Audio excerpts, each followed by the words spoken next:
estamos en un nuevo programa de Mar de Fondo y vamos a hablar de los plásticos, de las islas de basura, y como siempre estoy acompañada de Jesús Cisneros. ¿Qué tal? Aquí estamos en otro programa y vamos a hablar de los plásticos con María y vamos a hablar de algo que se está oyendo mucho y se ha empezado a oír desde hace tiempo, que son las islas de basura. Se llaman océanos de basura, islas de basura.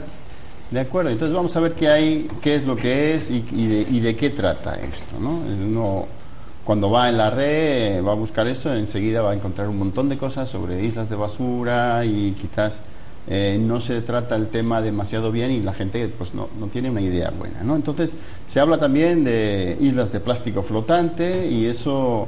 ¿de dónde viene? Viene de que en el mar se están acumulando residuos en general, pero mayormente, sobre todo la basura que tiramos sólida es plástico en una alta proporción. Entonces eso es lo que está quedando en el mar. Se llaman islas de plástico y eso es lo que nosotros vamos a encontrar y vamos a hablar hoy un poquito de eso.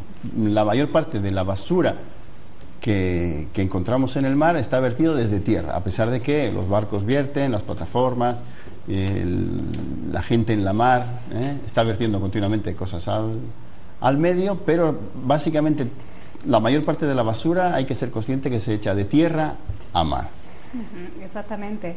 Entonces, estas islas de plástico, ¿cómo se crean? Pues hablamos que se crean debido a las corrientes marinas que agrupan las partículas flotantes y a media agua en unas determinadas zonas. En estas zonas, que se encuentran en todos los océanos, se han ido acumulando los residuos de plástico junto con otros materiales. Pero la diferencia del plástico con referente a los demás materiales es que el plástico no se degrada fácilmente, tarda mucho tiempo en degradarse. No es un material biodegradable, que se dice, ¿no? El plástico, cuando se degrada, sufre varios procesos. Primero se va rompiendo en pequeños trozos, cambia la estructura y la estabilidad, con lo cual antes flotaba mejor, ahora ya no flota tan bien porque va absorbiendo agua y se hace esponjoso. También decimos que en su degradación el plástico, Jesús, pues lo que hace es que libera los materiales y los componentes con los que está fabricado. Hablamos de disolventes, hablamos de colorantes, de metales pesados y otros productos con los que está fabricado. Yo me arriesgaría a decir que hay como unas 130 sustancias que causan se ha calculado que son 130, problemas a la ¿no? salud humana, más o menos, ¿no? Bien, entonces vamos a ver cómo se forman y cómo son realmente, porque hablamos de islas de plástico y eso quizá pueda confundir, ¿no? ¿Dónde se forman y cómo y dónde están? Vamos a ver en el mapa del Pacífico Norte. Vamos a ver que estas fueron las islas que saltaron la alarma, es decir, cuando hicieron alguna investigación allí se dieron cuenta que había acumulaciones enormes de plástico, ¿de acuerdo? Entonces, bueno, ¿cómo se forman? Aquí vemos la corriente general. Una corriente es un resumen muy rápido de la corriente. Es un poco más complicado que esto, pero básicamente ven que va de la costa oeste de Estados Unidos pues hacia Japón, Corea y la parte de Rusia, en un giro constante e interminable. Entonces, esas corrientes reciben los plásticos y los van acumulando en el centro. ¿Por qué en el centro? Porque en el centro hay menos dinámica. Es decir, donde ven la flecha roja es donde la corriente es un poquito más fuerte y hacia el centro, esa zona rayada, es donde la dinámica es más pequeña. Pero a su vez, dentro de esa dinámica más pequeña, se han agrupado en tres grandes grupos que tienen ese tamaño. Como ven, ese tamaño es inmenso, ¿no? Es un tamaño de continente o incluso de países enteros, ¿no? Entonces, en esos tres puntos es donde se está acumulando la basura en general y sobre todo los plásticos en la isla del Pacífico Norte. En esta isla del Pacífico Norte, ¿quiénes aportan la basura? Pues los países ribereños, principalmente Estados Unidos, Japón, que son los grandes productores de basura, y Canadá, que son los países más desarrollados. Y aportando también ahora con el desarrollo México, Rusia y China, con Corea del Sur, que son los que están entrando ahora mismo en un progreso que no entendemos invertidos. Entonces por eso están ahora aportando también basura a esta isla del Pacífico. Vamos a ver ¿Qué pasa en el Pacífico Sur? Pues bueno, como vemos en la diapositiva, en la isla del Pacífico Sur sucede prácticamente lo mismo que en la del Pacífico Norte. Aquí, ¿cuál es la única diferencia? Que los límites son más pequeños y, perdón, y la corriente es más redondeada. Pero por lo demás, las circunstancias son las mismas. En la isla del Pacífico Sur se acumula la isla de plástico en el centro porque la velocidad es menor, la velocidad de la corriente. ¿De quién recibe los residuos esta isla de plástico? Pues de América del Sur, de países como Chile, Perú y Ecuador, y Australia, Nueva Zelanda, y de Australia y Nueva Zelanda, sí, nada más. Bien, pues tenemos islas en el Atlántico, pues también las tenemos en el Atlántico. Vamos a ver dónde se producen, y del Atlántico Norte se produce en un mar que nosotros ya conocemos. Históricamente, esta acumulación, igual que las otras, se produce más o menos en el centro de la corriente que va de costa a costa, desde Europa hasta el Caribe y Estados Unidos, esa corriente interminable que en el centro, hacia adentro, va teniendo de igual forma menos corriente, menos velocidad de corriente, y los vientos son menores. Con lo cual, ahí es donde se acumula la basura, en una zona que todo el mundo conoce como el Mar de los Sargazos. Eso es un mar que era muy conocido en los tiempos de la navegación a vela, porque los barcos quedaban, si se desviaban de ruta y por alguna casualidad acababan en ese mar, quedaban bloqueados porque el viento era mínimo, corrientes eran mínimas, con lo cual el barco se quedaba estancado, y además había un montón de cosas flotando, entre ellas los sargazos, que son un tipo de algas que flota. Entonces, ese Mar de los Sargazos representaba un terror para los marineros de la época, porque el barco quedaba allí enganchado quedaba enganchado entre diferentes algas y los restos de naufragios que había habido en el Atlántico, y quedaba bloqueado por meses. Entonces, bueno, ahí algunos marineros lo pasaron mal y perdieron la vida. El Mar de los Sargazos, hay que decir que es un mar muy importante para una especie en concreta, que son las anguilas. Las anguilas van hasta ese mar, depositan ahí los huevos, y luego las angulas, que son las hijas de las anguilas, regresan hasta nuestras costas, y eso es la migración más importante que tenemos en los mares. Bueno, entonces eso es en el Atlántico Norte. ¿Qué pasa en el Atlántico Sur? En el Atlántico Sur, pues lo mismo, ¿no? Que en los otros mares, solamente que ahí el aporte, ahí vemos el círculo oscuro donde tenemos el mar de plástico, y los que aportan ahí pues son países africanos en menor medida, y sobre todo Brasil, Argentina y los países de Sudamérica, que son los que más aportan. Esa mancha es mucho menor que las demás, simplemente porque los países ribereños pues echan menos basura al mar, ¿de acuerdo? Bien, tenemos otra isla, la del Índico. La del Índico. ¿Cómo es la del Índico? Pues podemos decir que es prácticamente igual que todas las anteriores, solo que es de menor tamaño, más redondeada, debido a la orografía del fondo marino. Pero vamos, el patrón es siempre el mismo. La basura se situaría en el centro, donde la corriente la velocidad de la corriente es menor. Y aquí la basura, ¿quién la aporta? Pues Sudáfrica, la India y Australia principalmente. Australia. Bien, vamos a ver cómo son estas islas, porque se habla de islas de plástico, se habla de continentes de plástico, en fin, ¿cómo es esto? Realmente, como hemos visto, la degradación del plástico no permite que eso quede como algo, una isla donde uno pueda caminar, sino que queda como vemos en la imagen, un poquito así mezclado con trozos de plástico que cada vez van disminuyendo, que van perdiendo sus características plásticas y se van quedando pues como blandos y esponjosos, mezclado con diferentes tipos de algas, restos de madera. O sea que no hay que ver la isla de plástico, no hay que verla como realmente una isla sólida donde uno pudiera pues caminar o se viera rápidamente desde el aire. Se ve una especie de mancha en superficie ligera que en columna hacia el fondo va acumulando esos trocitos de plástico que están degradándose. El caso es que ahí, si hacemos una pesca con unas mallas que hay para pescar plancton, encontramos 6 kilos de plástico por cada kilo de fauna viva. Es decir, plancton o peces o lo que sea, hay solo 1 kilo por cada 6 kilos de plástico. Es decir, en esas acumulaciones de plástico hay más plástico que vida en el mar, ¿de acuerdo? ¿Y cuáles son los efectos sobre el mar? ¿Qué efectos tenemos? ¿Ese plástico qué hace sobre el mar? Aquí tenemos algunos ejemplos de plástico en nuestras islas, ¿no? de diferente tipo, ¿no? Bueno, vamos a ver qué efectos tiene. ¿Qué efectos tienen los problemas del plástico? El problema es que el plástico lo llamamos como no biodegradable. No degradable, no, es decir, tarda mucho en degradarse, pero no se degrada de golpe, es decir, tiene un proceso de degradación. Desde el momento que cae al mar ya empieza a descomponerse, pero tarda mucho en descomponerse. En esa descomposición, ¿qué es lo que le va pasando? Pues le va pasando que se rompe.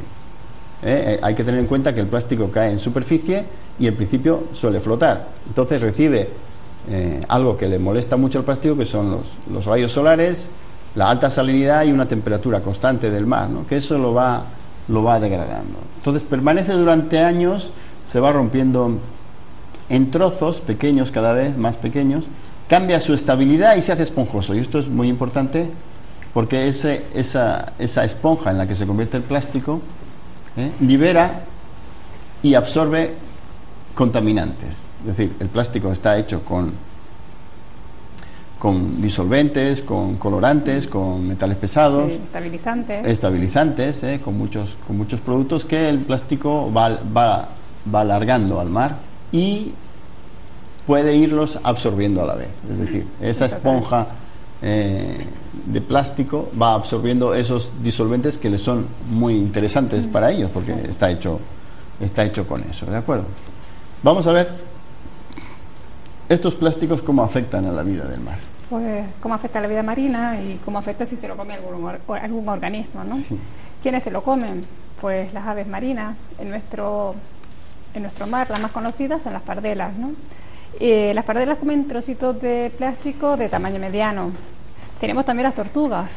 Las tortugas, pues, ¿qué se comen? Las bolsas de plástico típicas estas de supermercado, las transparentes que confunden con medusas, las láminas de plástico transparentes también. Y grandes, ellos sí, claro. Con organismos que a ellos les gusta comer, como son las medusas. Todo lo que se parezca a medusa, pues ahí va adentro, la tortuga claro. Se lo come porque no ha encontrado nada que se le parezca, que se parezca a medusa. Siempre ha sido medusas y ahora resulta que es plástico. Son plásticos, ¿no? Estamos también, pues eso, si le quitamos los alimentos y le damos plástico, pues plástico va a comer.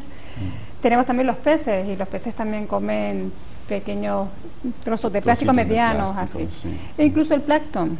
Tenemos plancton que ya interacciona con el plástico y ya lo interactúa y lo absorbe, de alguna forma, ¿no? Y eso es muy peligroso, ¿no? Porque luego el plancton, ¿qué le pasa al plancton? Bueno, pues que el plancton no se queda ahí. El plancton se lo come.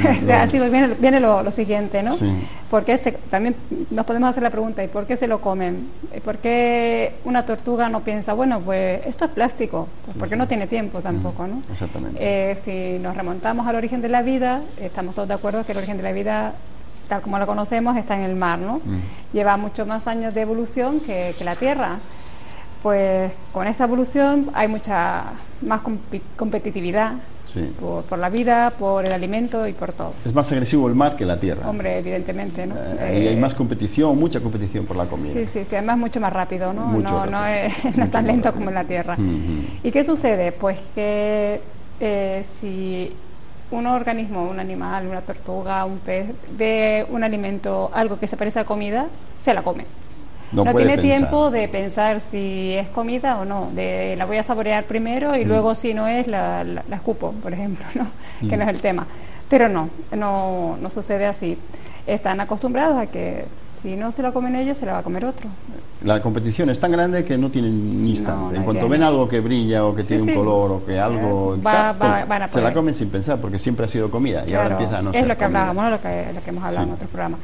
¿Qué pasa? Además, que si lo comparamos con la Tierra, si vemos cuando hay, por ejemplo, los típicos documentales que todos hemos visto de un animal en la selva que lo cazan, está muerto, lo que sea. Este animal, desde que está herido o se muere hasta que desaparece, pasa un tiempo determinado. No sucede lo mismo en el mar. En el mar, desde que tú te encuentras un erizo está roto un pez muerto o medio muerto que está herido, esto es visto y no visto. Desaparece en un pispás. Por eso es una de las razones por la que el plástico es tan dañino en el mar. Porque aparte de que le estamos quitando el alimento que tenía, no hay tiempo de pensar si es comida o no, ¿vale?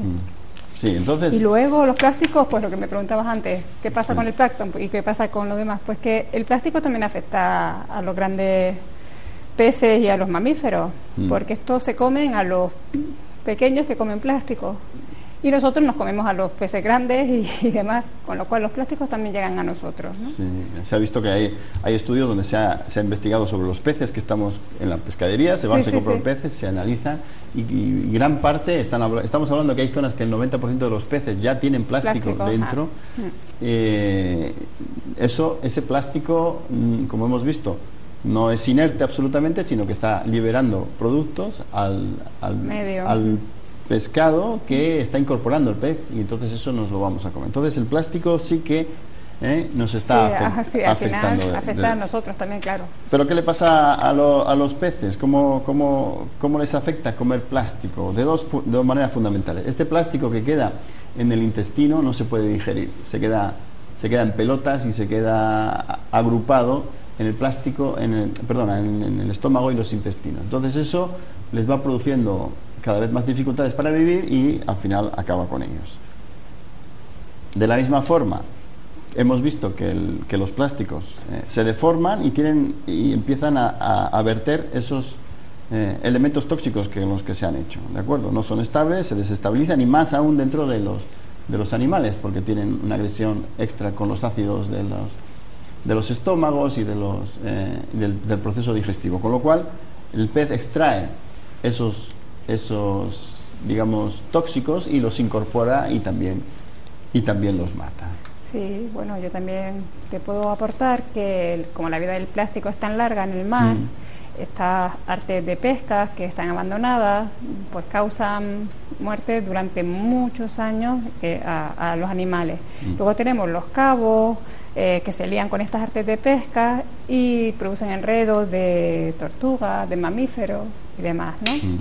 También tenemos todos la imagen, me imagino, ¿no?, de este animal que siendo más pequeño queda atrapado en una anilla de plástico y van creciendo conjuntamente. Bueno, va creciendo él y la anilla sigue teniendo el mismo tamaño, con lo cual la vida de este ser vivo, digamos, hasta que fallece es una tortura, porque es un ahogamiento continuo, es un sin vivir, digamos, ¿no? Sí, él va creciendo, el plástico no crece y le va comprimiendo y al final se ahoga, ¿no? Es una manera de morir tremendamente. Las famosas anillas de plástico de la botella, ¿no? Sí, las anillas de las botellas de plástico que en tiempo al menos hay que tirarlas antes de tirarlas a la basura, hay que romperlas, por lo menos todo eso. Pero bueno, la de los refrescos ya por lo menos ya las evitamos. Que tenemos que hacer cosas. Bien, vamos a ver qué otros efectos tiene indirectos y que no son tan fáciles de ver.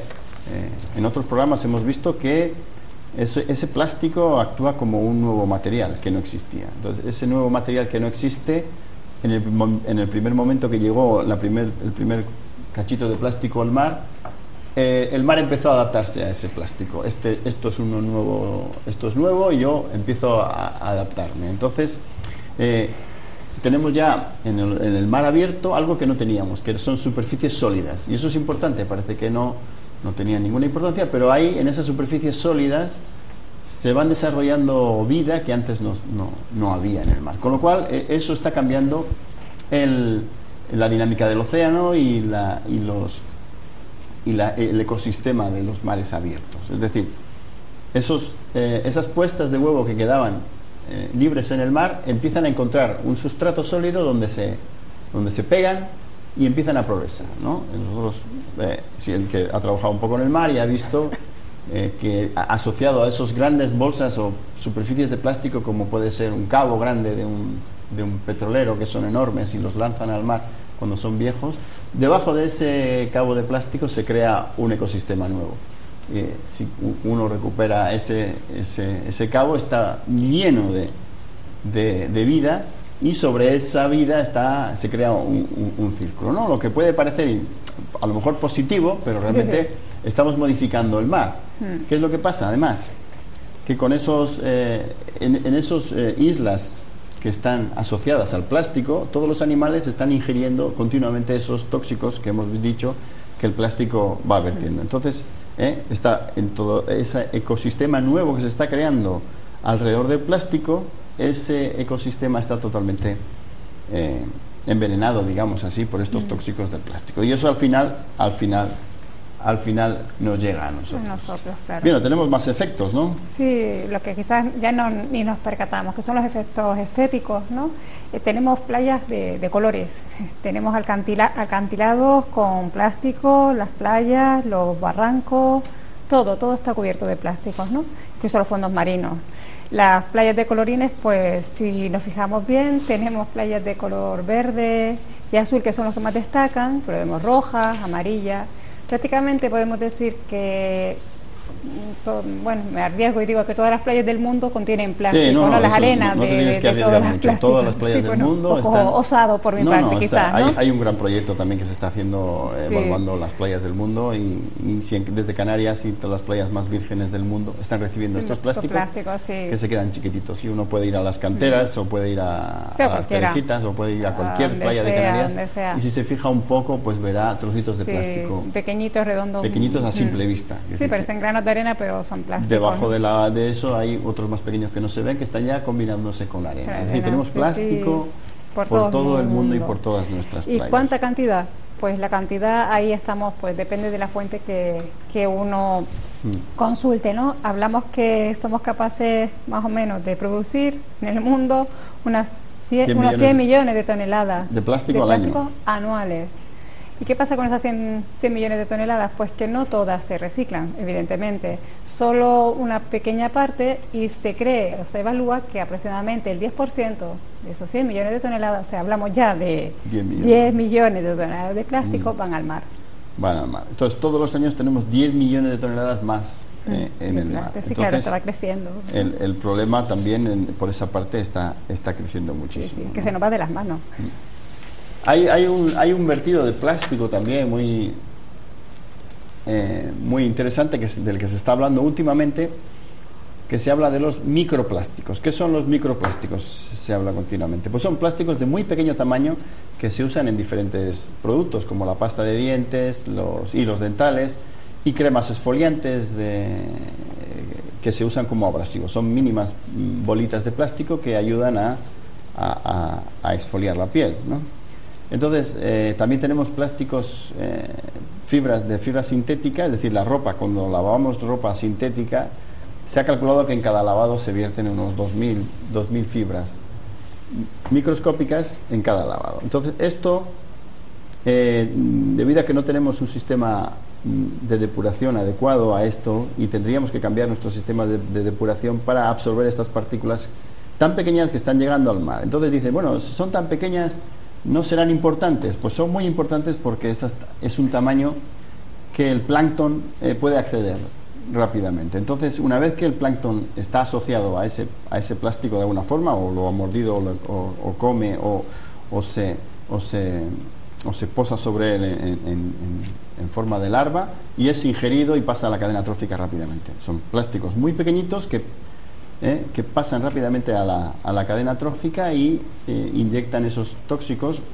pues mucho más fácilmente en el medio, ¿de acuerdo? Me toca hablar otra vez de número, pero en este caso de cuantificar los animales afectados, ¿no? Entonces pasa lo mismo, depende de la fuente que consulte, uno dirá una cantidad, otra, pero más o menos nos ponemos de acuerdo que en torno a 1 millón de aves marinas mueren al año por ingestión de plástico. Hablamos de 1 millón de aves. También hablamos que tenemos como unos 100.000 mamíferos marinos y otras tantas tortugas, aunque si consultas otras fuentes, Jesús, te hablan alrededor de 500.000 entre tortugas y mamíferos, ¿no? Sí. Y lo peor, vamos, ya nos ponemos catastrófico, pero es que es verdad, es que estos números van aumentando cada año, van creciendo, ¿no? Debido a que lo que hablamos en el anterior, como el número de plásticos aumenta, pues las víctimas también. El problema crece y entonces tendremos que ver que hay que cambiar la forma en la que el plástico se ha ido formando parte de nuestra vida cotidiana, porque el plástico es prácticamente imposible de recoger en el mar. Sí, es muy complicado, de recoger. Sí. De recoger del mar es prácticamente imposible. Lo que tendríamos que hacer, la única solución que estamos viendo, es que hay que reducir el consumo de plástico. Sí, exactamente. Y si se usa plástico, y sabemos que es complicado porque el plástico hay por todas partes, ¿no? Entonces, lo que tendríamos que hacer es tratar de reciclar al máximo el plástico que tenemos en el uso diario. Diario, ¿no? Sí, cotidiano, de cada día.